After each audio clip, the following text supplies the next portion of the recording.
Les amis, ravi de vous retrouver aujourd'hui pour une nouvelle vidéo et dans cette vidéo, on va parler du mercato estival et on va se pencher un peu sur l'OGC Nice puisqu'un attaquant fort de l'OGC Nice est annoncé sur le départ, c'est Evan Guessant qui pourrait bien rejoindre Brighton cet été et ça peut être très intéressant puisque l'OGC Nice va devoir effectuer un très bon travail sur le mercato puisque les Aiglons vont être sollicités dès juillet puisqu'ils disputeront le barrage pour la Ligue des Champions. Il y aura 2 barrages à disputer pour les hommes de Francaise, il faudra donc être d'attaque dès le mois de juillet. C'est pour ça que c'est très intéressant de voir l'OGC Nice s'activer dès le mois de mai, dès le mois de juin sur le mercato, essayer de se débarrasser des dossiers épineux et on va évoquer ce dossier Evan Guessant et qui aurait cru qu'un jour Evan Guessant coûterait 30 millions. Alors on a vu beaucoup de joueurs de Ligue 1 plutôt moyens dans le passé partir pour des sommes assez onéreuses du côté de la Première Ligue puisque les clubs de Première Ligue ont l'habitude de débourser pas mal d'argent sur les joueurs de Ligue 1, mais c'est quand même assez intéressant et très surprenant de voir qu'Evan Guessant coûte aussi cher, même si attention, il faut rendre à César ce qui est à César. L'international ivoirien a réalisé une très belle saison sous le maillot des Aiglons cette saison. Il y a quand même 12 buts en 33 matchs de Ligue 1. On parle d'un joueur qui a quand même joué 33 matchs de Ligue 1, 33 sur les 34, donc il y a eu pas mal de régularité pour un joueur qui a su gravir les échelons peu à peu à l'OGC Nice. C'est un joueur qui a pas mal été prêté. Il a été prêté en Suisse, il a été prêté du côté du FC Nantes lors de la saison 2023-2024 et l'été dernier, il est revenu du côté de Nice avec pas mal d'expérience accumulée. C'est un joueur qui a réussi à s'imposer dans ce système de Francaise alors qu'il y a quand même pas mal de concurrence. Alors qu'il a profité des nombreux blessés qu'il y a eu du côté de Nice cette saison, la longue absence de Terem Moffi, il y a également eu un Gaëtan Laborde qui a été pas mal déplacé, donc ça a permis à Evan Guessant de s'installer. Mais globalement, on parle d'un attaquant qui, après de multiples prêts, après avoir été taxé de joueurs plutôt moyens, qui a quand même réussi à s'imposer dans une équipe qui finit quatrième de Ligue 1. Donc c'est très intéressant ce qu'a réussi à montrer Evan Guessant cette saison. Alors là aussi, je trouve que l'international ivoirien a pas mal de limites techniques, mais c'est un joueur qui est très combatif, c'est un joueur qui n'a jamais pêché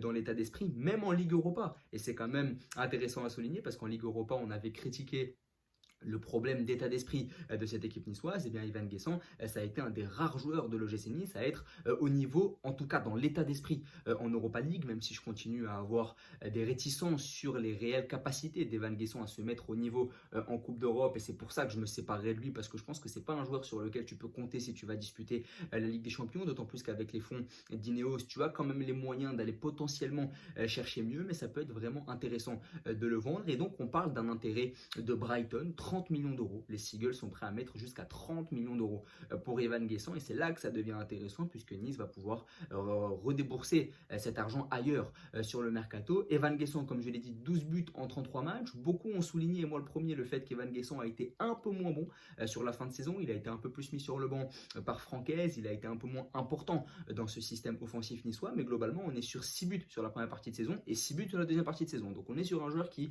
malgré le fait d'avoir été mis un peu plus sur le banc, malgré le fait d'avoir été un peu absent sur certaines échéances niçoises sur la fin de saison, c'est un joueur qui, dans les statistiques, dans les faits, est resté plutôt régulier. 6 buts en première partie de saison, 6 buts en deuxième partie de saison en Ligue 1, donc un joueur plutôt régulier sur le plan statistique, même si au niveau des apparitions et au niveau des performances, on a quand même observé une petite baisse, même s'il a conclu sa saison par un but et une passe décisive face à Brest, et c'est là qu'on l'a vu assez intéressant. C'est un joueur aussi qui a développé une forme de polyvalence. Alors à la base c'est un numéro 9, mais on l'a aussi vu évoluer sur le côté droit quand Gaëtan Laborde revenait occuper ce poste de numéro 9. Donc Guessant, c'est aussi un joueur qui est très polyvalent et ça peut être intéressant pour Brighton parce que Brighton va perdre Joao Pedro vraisemblablement cet été. On parle aussi d'un potentiel départ de Kaoru Mitoma, donc ça peut être intéressant aussi de prendre un joueur qui a développé une forme de polyvalence du côté de l'OGC Nice. Donc le départ d'Evan Guessant ne serait pas si préjudiciable que ça pour l'OGC Nice et je pense qu'il pourrait arranger toutes les parties. Ça permettrait à Brighton d'enregistrer l'arrivée d'un joueur qui a montré de belles choses en Ligue 1, qui est plutôt polyvalent et qui peut remplacer Joao Pedro qui est en partance. Ça peut permettre aussi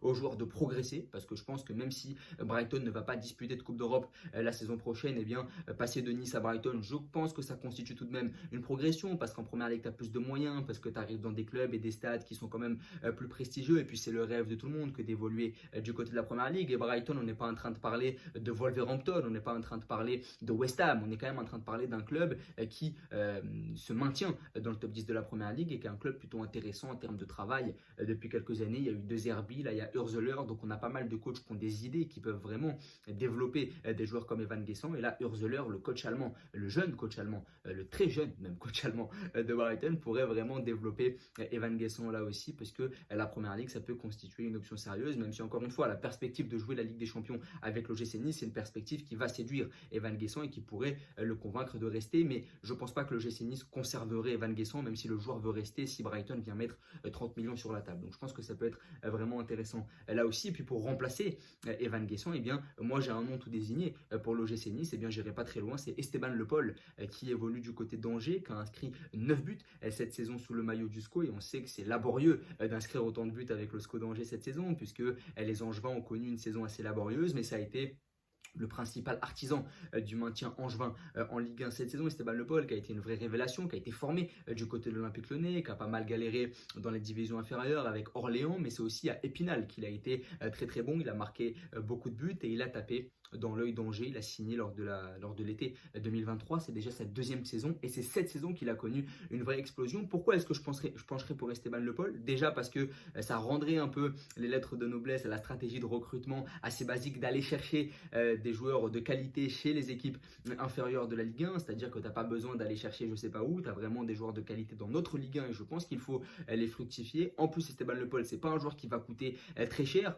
Evan Guessant, tu vas le vendre pour 30 millions, et bien Esteban Le Paul, tu peux le prendre pour un peu moins de 10 millions d'euros. Donc c'est là aussi qu'en termes de marge financière, ça peut être très intéressant. Et puis tu prendrais un joueur qui a montré de très belles choses en Ligue 1 cette saison. C'est un attaquant qui est différent d'Evan Guessant. Je trouve qu'Esteban Le Paul, c'est un peu plus un joueur de poche, c'est un peu plus un joueur qui vient décrocher, qui va un peu plus combiné, qui est peut-être moins athlétique, qui est peut-être moins bon dans la surface de réparation qu'Evan Guessant. Je pense qu'Esteban Le Paul est un moins bon attaquant pour le moment qu'Evan Guessant, mais je pense que c'est un joueur qui peut gagner à progresser. Là aussi, on parle d'un joueur qui a 25 ans, donc on reste sur un joueur relativement jeune, même s'il est plus âgé qu'Evan Guessant, et puis ça te permettrait d'enregistrer une forme de marge financière. Alors là où je suis un peu sceptique pour Esteban Le Paul, c'est que passer d'Angers, passer aussi d'Épinal, Orléans, où il était il y a 2-3 saisons, à la Ligue des Champions, évidemment, ça peut constituer une vraie marge, un vrai écart en termes de niveau, mais aussi en termes de pression. Maintenant, à l'OGC Nice, on ne peut pas dire qui est la pression la plus forte non plus. C'est ce pourquoi je ne l'envoie pas à Monaco, je ne l'envoie pas à Marseille non plus. Je l'envoie à Nice parce que je pense que c'est un joueur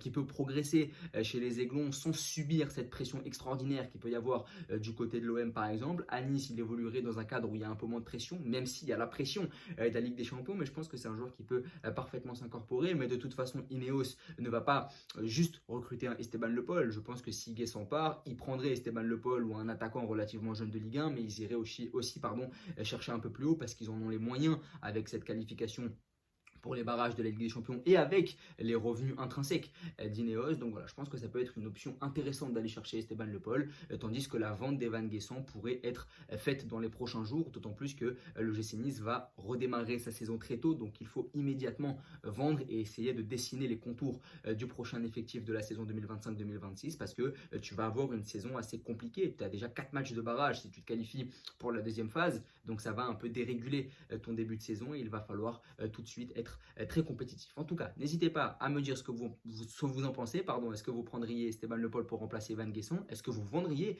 Evan Guessant? Si oui, à combien? À qui? Donc ça peut être assez intéressant. N'hésitez pas à vous abonner, à liker et à partager. Merci beaucoup.